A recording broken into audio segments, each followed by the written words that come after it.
don't usually talk about this.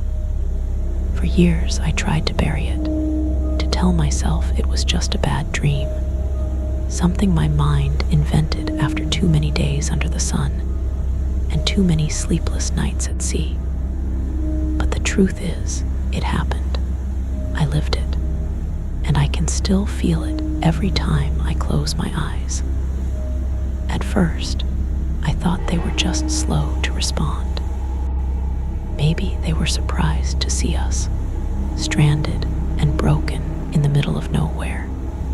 But the longer I looked at them, the more I realized something was wrong. They didn't move, not one of them. Dozens of silhouettes stood along the rails of that massive ship, shoulder to shoulder, completely still. Their faces were in shadow, but I could feel their eyes on me, heavy and cold. I waved my burning rag harder, my voice breaking as I screamed for help. The men beside me joined in, shouting, begging, some even crying. No reaction. The ship drifted closer, close enough that I could hear the groan of its steel against the waves. But there were no ropes thrown, no voices calling back, no signs of rescue. Just silence. The captain, a man who'd survived storms, fights, and decades of ocean, went pale. His hands trembled on the railing as he whispered, "That's no rescue vessel." I wanted to ask him what he meant, but my throat locked up. I felt it too, the wrongness, the chill that didn't come from the night air. Then, without warning, the ship's floodlights snapped on. The ocean around us lit up like day. I shielded my eyes, but when I lowered my arm, I saw them clearly. Those figures on the deck, they weren't right.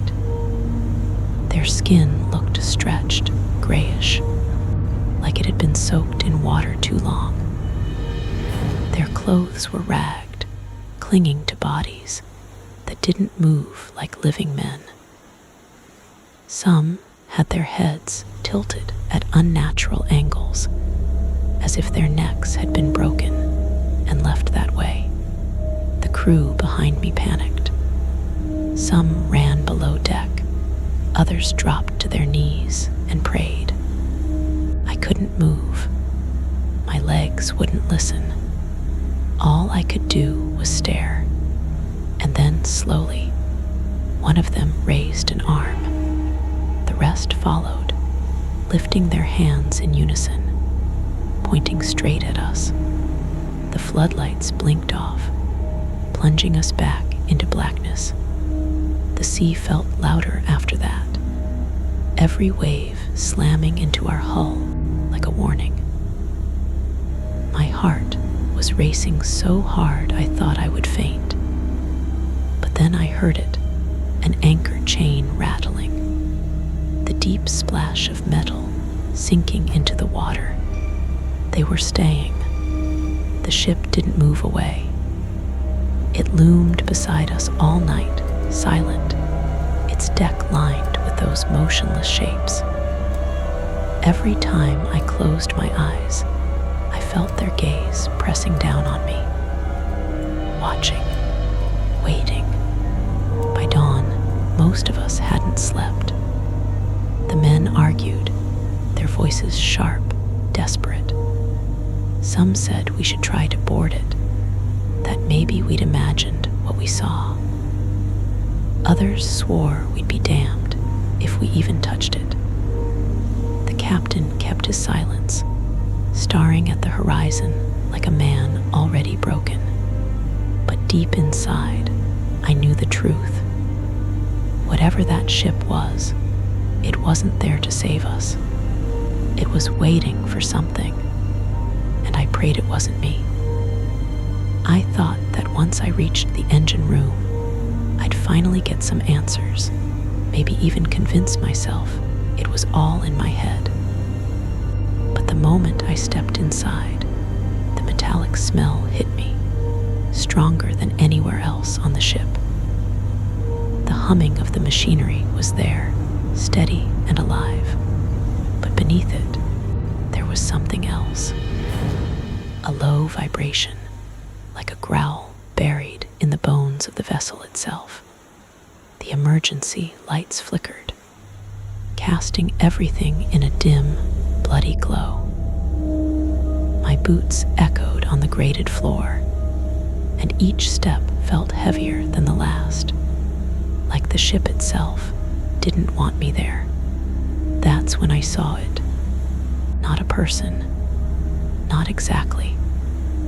Just a figure leaning in the corner, shaped like a man, but too tall, too narrow, with limbs that seemed slightly bent in the wrong directions.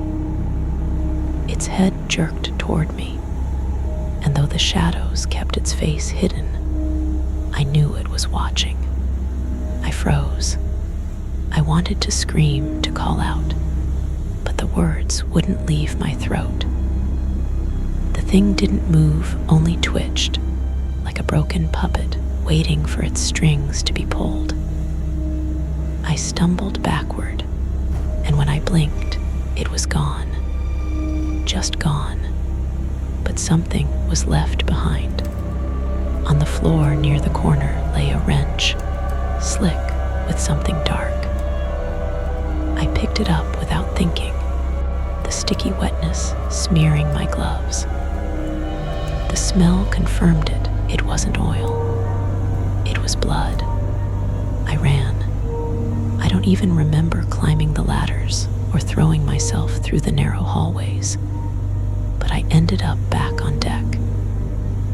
The air was sharp and cold, whipping through my hair, but it didn't calm me, because the deck was empty, completely empty.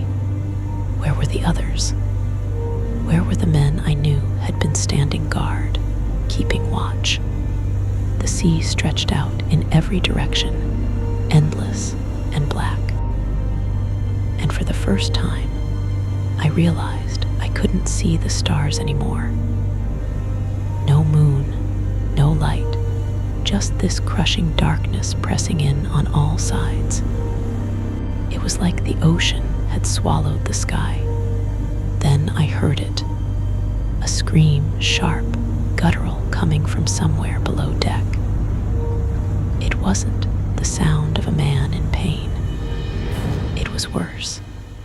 It was the sound of someone realizing, in that final moment, that nothing was going to save them. I should have gone back down. I should have tried to help, but my body wouldn't move. My legs were lead, my chest tight. And then the silence came again. Dead silence. One by one, the ship's lights went out. The deck lamps, the navigation lights, even the faint glow from the bridge windows. Everything was swallowed in black. And in that suffocating dark, I felt it, something brushing past me. Not a gust of wind, not a trick of fear. Something solid, deliberate. Fingers trailing along my arm. I swung the wrench in blind panic, the metal ringing against nothing but air. My own breath was ragged in my ears, but underneath it, faint and rising, came a whisper. My name. Not shouted, not spoken, whispered directly into my ear. And I knew then that whatever had been hunting the crew wasn't finished with me. Not yet. I don't know how long I slept, or if I even slept at all. My body was exhausted, but my mind wouldn't stop replaying the image of that ghostly ship vanishing into the fog. Every time I closed my eyes, I swore I could still hear the creak of its hull, the slow churn of water against metal. faces were hollow, skin tight around their bones. We had stopped being crewmates. We were strangers, each of us trapped in our own silence.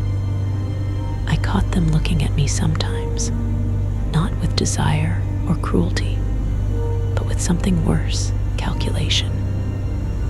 Like they were asking themselves how much longer I'd last, and what I might be worth when the hunger became unbearable.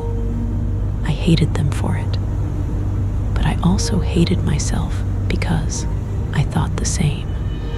The days blurred together. The sea was calm, too calm, as if mocking us. No waves, no storms, just an endless sheet of black water and sky. Time itself felt broken. Then one night, something changed. I woke to a noise, not the slap of waves or the groan of wood, but a whisper. At first, I thought it was one of the men talking in his sleep, but when I sat up, the sound came from the water. I leaned over the side of the boat, and I swear to you, I heard voices rising from the depths. Dozens of them, hundreds, whispers overlapping, words I couldn't understand, but somehow felt were meant for me. I pulled back, trembling, but the men were already staring at me. They had heard it too. None of us dared to speak. The next day, one of them was gone. No splash, no struggle, just gone. His spot on the deck was empty, his few belongings untouched. The others pretended not to notice, but I saw the fear in their eyes. We didn't talk about it, but I knew what they were thinking. Maybe he listened to the voices. Maybe he went into the water, or maybe the water took him. That night, the whispers grew louder. They seemed to curl around my ears, slip into my skull. And then I heard my name. Not just once, over and over. My name, spoken in my mother's voice. I pressed my hands over my ears, but the sound was inside me, vibrating in my chest, pulling me toward the edge of the boat. I don't know how I resisted. Maybe it was fear, maybe it was rage, but I stayed. The men weren't so strong. The second disappeared 2 nights later. This time, I woke in time to see it. He was standing at the side of the boat, eyes wide, lips moving silently, as if answering something only he could hear. And then, without hesitation, he stepped into the black water and vanished beneath it. We didn't try to stop him. None of us dared. By the end of the week, there were only 2 of us left. Me and the captain. His eyes were bloodshot, his skin cracked and burned by salt and sun. He mumbled constantly, words spilling out like prayers or curses. I couldn't tell which. I avoided him, but one evening, as the sky turned a bruised purple, he grabbed my wrist. His grip was weak but desperate. "They don't want me," he rasped. His lips trembled, his breath sour with decay. "They want you." I tried to pull away, but his nails dug into my skin. "It's always been you," he whispered. "From the first day, don't you see? That ship wasn't here for us. It was here for you." I slapped his hand away and stumbled back. For the first time in weeks, I screamed not for help, not for rescue, but at him. "Shut up, shut up." But deep down, I was terrified he was right. That night, I stayed awake, watching him. His body trembled, his words spilling into the dark. At some point, he started laughing, a dry, broken laugh that echoed across the still water. And then, without warning, he lunged at me. We struggled, our bones and skin too weak for real violence, but desperation gave us strength. His hands wrapped around my throat, pressing down, squeezing. I clawed at him, gasping, seeing black spots explode in my vision. For a moment, I thought that was it, that the ocean would claim me through him. But then the whispers surged, louder than ever.